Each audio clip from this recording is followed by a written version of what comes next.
Hello friends, how are you all friends, welcome to Alpha Plus Equity. आज की इस video में हम लोग म्यूचुअल फंड के बारे में कुछ इंपॉर्टेंट पॉइंट्स डिस्कशन करने वाले हैं। तो अगर आप म्यूचुअल फंड में इन्वेस्टमेंट करते हो या फिर करने वाले हो तो ये वीडियो को आपको पूरा देखना चाहिए, तो इससे आपको काफ़ी ज़्यादा हेल्प मिलेगा। दोस्तों, बिफोर कोविड क्या होता था कि इंडिया के लोग जो इन्वेस्टमेंट करते थे वो किस में करते थे? नॉर्मली एफडी में करते थे, गोल्ड में या फिर रियल इस्टेट में इन्वेस्टमेंट करते थे। लेकिन जैसे ही कोविड आया तो इंडिया की लॉकडाउन हुआ और इंडिया के लोगों के पास बहुत ज़्यादा टाइम था, तो उस टाइम पे लोगों ने शेयर मार्केट में इंटरेस्ट दिखाया। तो उस टाइम पे पर्टिकुलरली बहुत ज़्यादा डीमैट अकाउंट ओपन हुआ। लोगों ने म्यूचुअल फंड, शेयर मार्केट, इस सब में इन्वेस्टमेंट करना ज़्यादा प्रेफरेबल सोचा।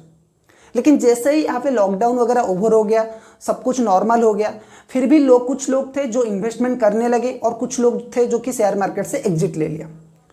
लोगों ने जब भी म्यूचुअल फंड में इन्वेस्टमेंट किया तो उस टाइम पे उनके पास बहुत सारे लोगों के पास प्रॉपर नॉलेज नहीं था, तो उन्होंने ऐसे ही रैंडम बेसिस में इन्वेस्टमेंट किया, तो उन लोगों को लॉस हुआ या फिर जो रिटर्न वो एक्सपेक्ट कर रहे थे वो उन्हें नहीं मिला। तो आज की इस वीडियो में हम लोग बात करने वाले हैं ऐसे 7 पॉइंट्स के बारे में जो आपको देखना चाहिए कोई भी म्यूचुअल फंड खरीदने से पहले। ठीक है, तो चलिए बात करते हैं वन बाय वन कि क्या है वो 7 पॉइंट्स। तो दोस्तों, पहले नंबर पे जो पॉइंट आता है वो बहुत ही बेसिक पॉइंट है लेकिन बहुत इंपॉर्टेंट पॉइंट है, तो इसको आपको ध्यान से देखना है जब आप म्यूचुअल फंड खरीद रहे हो। वो है फंड्स की टाइप। फंड्स की टाइप मतलब सर, फंड की टाइप मतलब आप किस तरह के फंड्स में इन्वेस्टमेंट करना चाहते हो। म्यूचुअल फंड में डिफरेंट टाइप्स के फंड होते हैं। लार्ज कैप फंड है, स्मॉल कैप फंड है, मिड कैप फंड है, फ्लेक्सी कैप फंड है और डेब्ट फंड है, और कुछ कमोडिटी फंड भी होता है। तो डिफरेंट टाइप्स ऑफ फंड है और उनकी रिस्क भी डिफरेंट है। तो जब भी आप कोई भी म्यूचुअल फंड चूज कर रहे हो तो हमेशा अपनी रिस्क बियरिंग कैपेसिटी के हिसाब से आपको चूज करना है। आप कितना रिस्क ले सकते हो, अपने पैसे को कितने रिस्क में डाल सकते हो, उसी हिसाब से आपको फंड चूज करना है। ठीक है, तो कुछ लोगों के लिए स्मॉल कैप फंड बेटर रहेगा, कुछ लोगों के लिए लार्ज कैप, कुछ लोगों के लिए मिड कैप। तो ये पूरा डिपेंड करता है कि जो इन्वेस्टमेंट कर रहा है उसकी रिस्क बियरिंग कैपेसिटी कैसा है। तो पहला पॉइंट जो आपको ध्यान में रखना है वो है फंड की टाइप्स, कि आपको कौन सा फंड चूज करना है। ठीक है, अब बात करते हैं दूसरा पॉइंट की। दूसरा पॉइंट क्या है? दूसरा पॉइंट है कि फंड की टाइप्स या फिर जो प्लान आप ले रहे हो वो किस तरह की प्लान है। म्यूचुअल फंड में एक होता है रेगुलर प्लान, एक होता है डायरेक्ट प्लान। ठीक है, रेगुलर प्लान में क्या होता है कि आपको कमीशन वगैरह देना पड़ता है। तो आपको हमेशा जब भी आप म्यूचुअल फंड में इन्वेस्टमेंट करते हो तो आपको डायरेक्ट प्लान में इन्वेस्टमेंट करना है। तो उससे क्या होगा कि आपकी जो कमीशन वगैरह है वो कम हो जाएगा और आपको रिटर्न ज़्यादा मिलेगा। और ये रिटर्न जब आप कंपाउंडिंग करोगे, जब आप 10 साल 15 साल इन्वेस्टमेंट करोगे, तो उस केस में ये जो 1% 2% की रिटर्न है वो बहुत ज़्यादा मैटर करता है। ठीक है, तो आपको हमेशा जब भी आप इन्वेस्टमेंट करते हो डायरेक्ट प्लान चूज करना है। ठीक है दोस्तों, तीसरा पॉइंट जो है वो है फंड की साइज। आपको ये पॉइंट ध्यान में रखना है कि जितना बड़ा होगा फंड की साइज उतना बेटर है आपके लिए। ठीक है, क्योंकि बहुत ज़्यादा लोग अगर इन्वेस्टमेंट करेंगे तो फंड मैनेजर को एक्सपोजर मिलेगा अच्छा रिटर्न कमाने के लिए, अच्छे जगह पे, मल्टीपल जगह पे इन्वेस्टमेंट करने के लिए। ठीक है, और अगर कोई भी जगह पे फंड मैनेजर बहुत हेवी क्वांटिटी में इन्वेस्टमेंट करता है तो उसकी रिटर्न भी अच्छा आएगा फ्यूचर में। ठीक है, तो हमेशा आपको ये याद रखना है, क्योंकि अगर जितना बड़ा फंड होगा उसमें अगर आप इन्वेस्टमेंट करोगे तो आपकी जो रिटर्न की चांस है वो बहुत ज़्यादा रहेगा। ठीक है, अब चौथा पॉइंट के बारे में अगर हम बात करें, फोर्थ पॉइंट सबसे ज़्यादा इंपॉर्टेंट है। फोर्थ पॉइंट क्या है सर? Fund managers. आपको चेक करना है जिस भी फंड में आप इन्वेस्टमेंट कर रहे हो उसकी जो सबसे इंपॉर्टेंट फैक्टर है वो है उसकी फंड मैनेजर, क्योंकि आपको रिटर्न कमाकर कौन देगा? Fund managers. तो पूरा का पूरा फंड मैनेजर्स की स्किल के ऊपर डिपेंड करता है कि आपका रिटर्न कितना मिलेगा।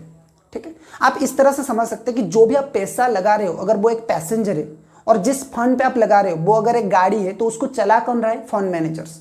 ठीक है, अगर फंड मैनेजर्स अच्छा होगा, स्किलफुल होगा, तो वो आपको अच्छा रिटर्न कमा के देगा चाहे मार्केट की हालत खराब हो। लेकिन अगर फंड मैनेजर्स की स्किल अच्छा नहीं होगा तो मार्केट अच्छे परफॉर्म कर रहा होगा लेकिन आपकी फंड अच्छा परफॉर्म नहीं करेगा। तो ये जो पॉइंट है म्यूचुअल फंड में, ये मोस्ट इंपॉर्टेंट पॉइंट है जो लोगों को ध्यान में रखना है कि जिस फंड में आप इन्वेस्टमेंट कर रहे हो तो उसकी फंड मैनेजर कौन है। आपको ये भी चेक करना है कि उसने पास्ट ईयर में कैसा रिटर्न प्रोवाइड करके दिया है और उसकी एजुकेशनल क्वालिफिकेशन क्या है, उसकी क्या बैकग्राउंड है, वो आपको चेक करना है। ठीक है, नंबर 5 पे जो पॉइंट है वो क्या है? एक्सपेंस रेशियो की। एक्सपेंस रेशियो क्या होता है? जो भी आप पैसा म्यूचुअल फंड कंपनीज को देते हो तो उसमें से वो कुछ अपने खर्चे के लिए काट के रखते हैं। तो ये एक्सपेंस रेशियो जितना कम होगा ये आपके लिए बेटर है। ठीक है, क्योंकि म्यूचुअल फंड में आप जितना पैसा लगाओगे उसमें से एक्सपेंस रेशियो को माइनस करने के बाद वो लोग शेयर मार्केट में इन्वेस्टमेंट करते हैं।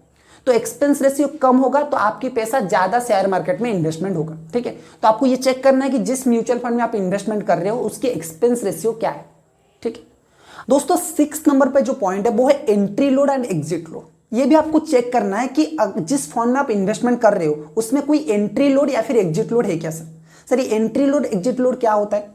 तो देखिए बहुत सारे म्यूचुअल फंड में ऐसा कंडीशन होता है कि जब भी अगर उस फंड में आप इन्वेस्टमेंट करोगे तो वो कुछ पैसा काट के रखते हैं। ठीक है, मान लीजिए कि आप 100 रुपये इन्वेस्टमेंट कर रहे हो तो कुछ फंड में 1% का एंट्री लोड होता है, यानी कि अगर आप फंड में इन्वेस्टमेंट करोगे तो आपको एक चार्जेस देना पड़ेगा।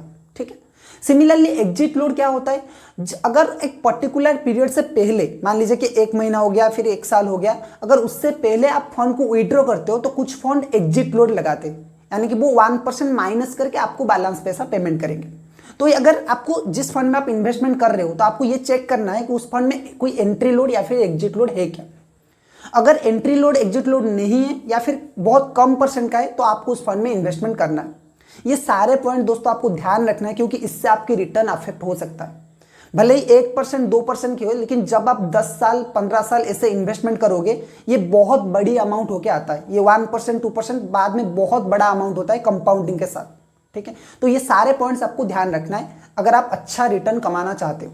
ठीक है, अब लास्ट नंबर पे जो पॉइंट है वो आपको क्या ध्यान रखना है कि जिस फंड में आप इन्वेस्टमेंट कर रहे हो वो म्यूचुअल फंड क्या करेगा, आपने म्यूचुअल फंड कंपनी को पैसा दिया तो वो उस पैसे को लेकर शेयर मार्केट में इन्वेस्टमेंट करेंगे। तो आपको ये भी चेक करना है कि जिस कंपनी में, जिस म्यूचुअल फंड में आपने लगाया है पैसा वो किस किस कंपनी में शेयर मार्केट में इन्वेस्टमेंट किया है।